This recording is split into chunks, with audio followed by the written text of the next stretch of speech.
বাংলাদেশ আমরা মনে করছিলাম এদেশ থেকে দীর্ঘ 15-16 বছরের একটা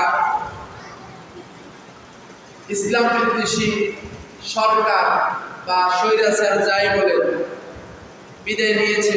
সম্ভবত মনে হয় দেশে ইসলাম একটু শান্তিতে তাদের ধর্মকর্ম পালন করতে পারবে।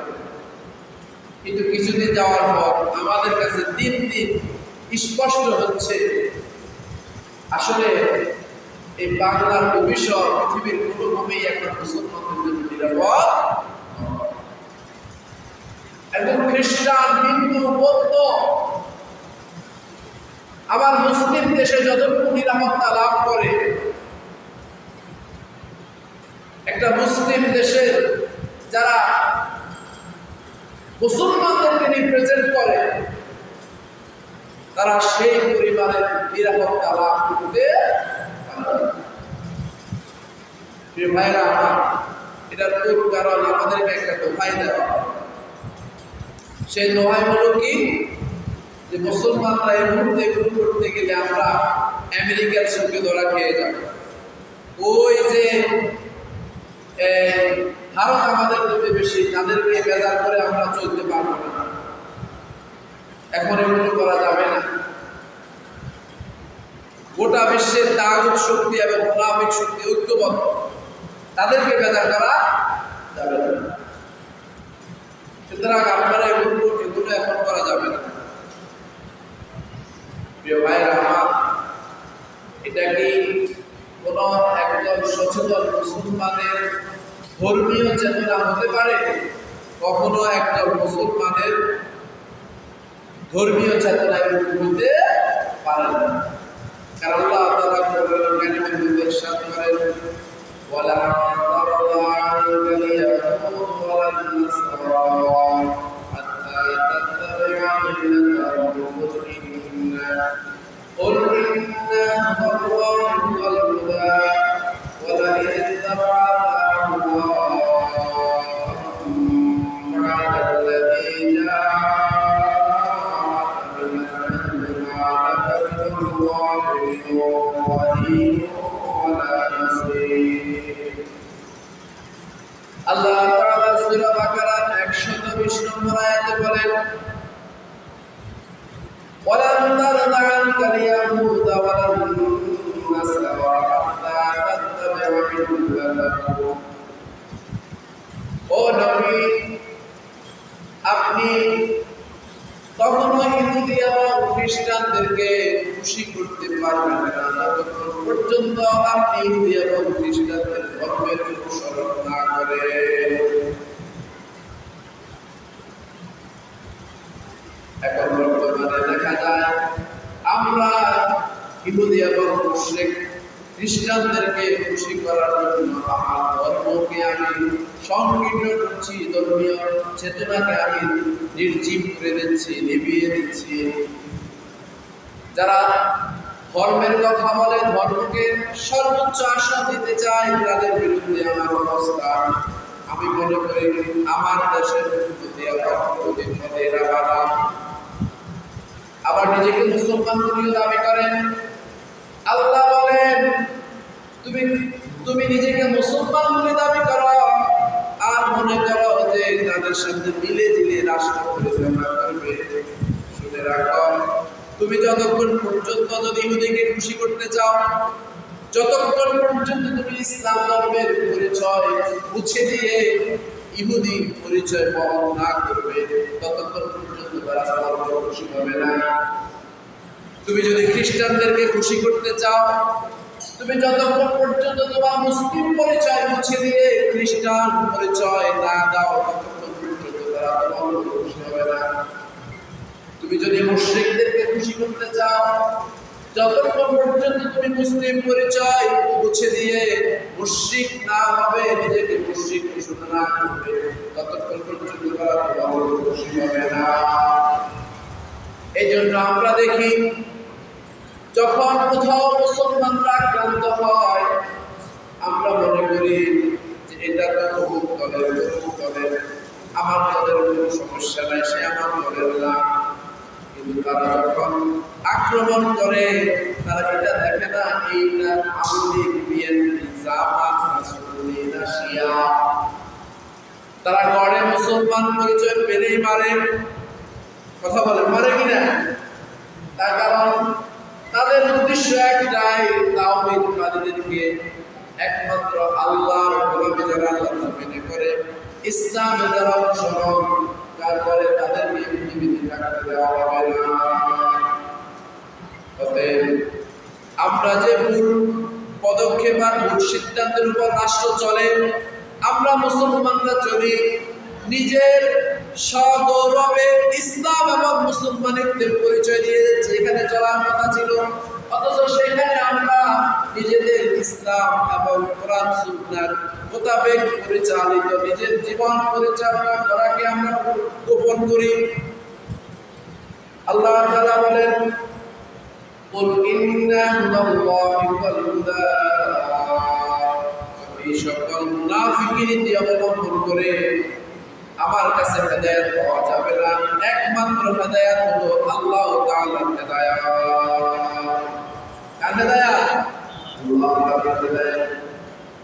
ওয়ালা ইন ইত্তাবা'তা আল্লাযী জাআকা মিনাল ইলম।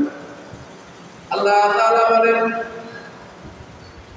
তোমার নিকট যদি আল্লাহ তাআলার ওহী ইলমে আসার পর, আল্লাহ তাআলার পক্ষ থেকে কোরআন আসার পর পরেও যদি তুমি ইহুদি খ্রিস্টান সহ সকল বাতিল ধর্মের মানুষের রীতিনীতি অনুসরণ করো, তাদের মনোপ্রবৃত্তির অনুসরণ করো, তাদের খেয়াল খুশির অনুসরণ করো, তাদেরকে খুশি করে যদি তুমি চলতে চাও, তবে শুনে রাখো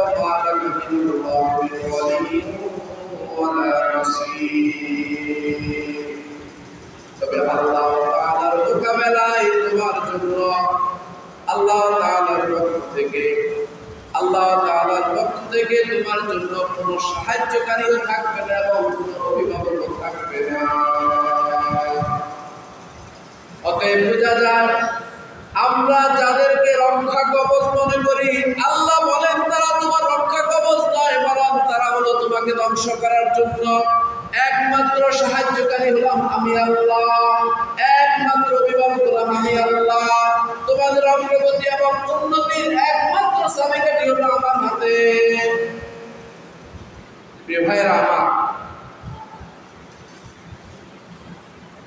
আমি আসলে একটা বিষয় আপনাদেরকে বুঝাতে চাচ্ছি, জানি না বোঝাতে পেরেছি কিনা।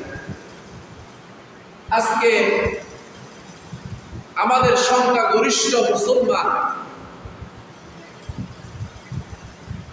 নামে মাত্র মুসলমান। আমরা মনে করি যে নামাজ, কিছু টুপি দাড়ি আর কিছু ধর্মীয় আচার অনুষ্ঠান পালন করতে পারলেই দায়িত্ব শেষ।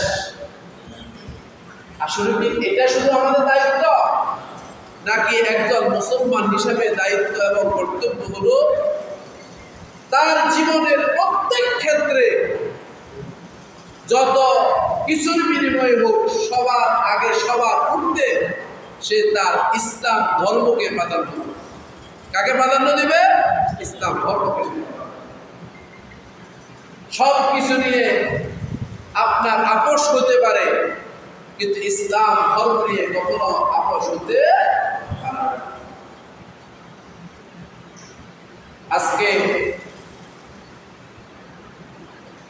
আল্লাহ তাআলার কুদরত আর ক্ষমতা আমাদের চোখের সামনে স্পষ্ট।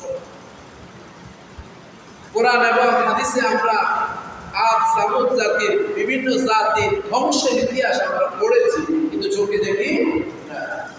তাদের অবাধ্যতার কারণে আল্লাহ তাআলা তাদেরকে ধ্বংস করে দিয়েছে।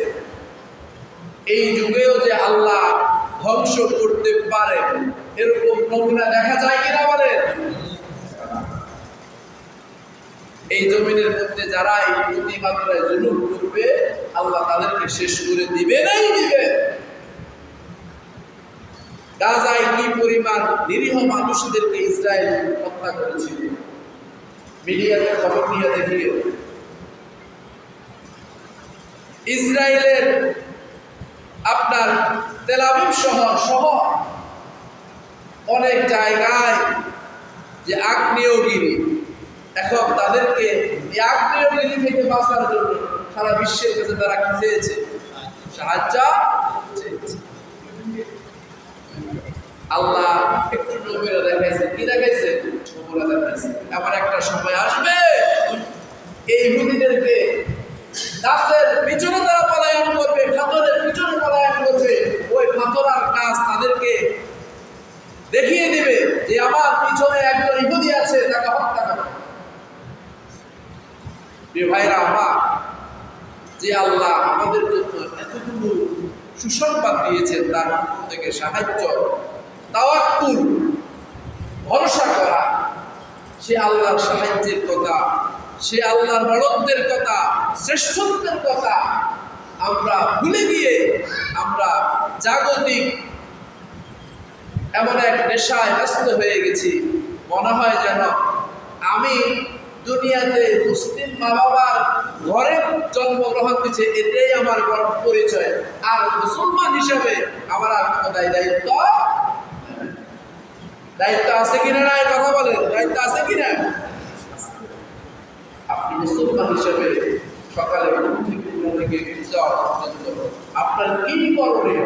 মুসলমান হিসাবে অবশ্যই খেয়াল করতে হবে আপনার পরিবারের সকল সদস্য ইসলামিক জীবনযাপন করে কিনা, কোন মুসলমান আক্রান্ত হলে মনে ব্যথা লাগে কিনা,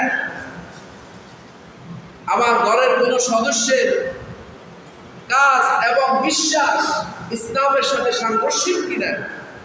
আপনি সন্তান টাকা কামাই করবেন, এতে আপনি অনেক বড় খুশি, কিন্তু আপনার সন্তানের বিশ্বাস আর ঈমান ঠিক আছে কিনা এটা নিয়ে আপনি মোটেও চিন্তিত নন। বোঝা গেল আপনি ইসলাম আর মুসলমানিত্বের এখনো ভালোভাবে বুঝেন। আমাদের দেশের প্রত্যেকটি পরিবারের সদস্য যদি একনিষ্ঠ মুসলিম হয়ে যায়, বিশ্বাস করেন এ দেশ ঠিক হয়ে যাবে, এ সমাজ ঠিক হয়ে যাবে। আপনি গোড়ায় হাত দিয়ে দেখেন, ঘরে ঘরে ইসলাম বিদ্বেষী লোকের অভাব নাই, নামাজি লোকেরও অভাব নাই, ইসলাম বিদ্বেষী লোকেরও অভাব। দুইটাই চলছে এমনি আমরা মুসলমান। প্রিয় ভাইরা আমার, মুসলমান হলো ওই ব্যক্তি যে ব্যক্তি তার জীবনের সকল ক্ষেত্রে একমাত্র আল্লাহ তাআলার কাছে আনুগত্য স্বীকার করে। কি স্বীকার করে? আনুগত্য স্বীকার করে। আল্লাহ তাআলা আমাদের প্রত্যেককে ইসলামের আনুগত্য স্বীকার করে জীবন পরিচালনা করার তৌফিক দান করুন। আমিন। আসসালামু আলাইকুম ওয়া রাহমাতুল্লাহি ওয়া বারাকাতুহু।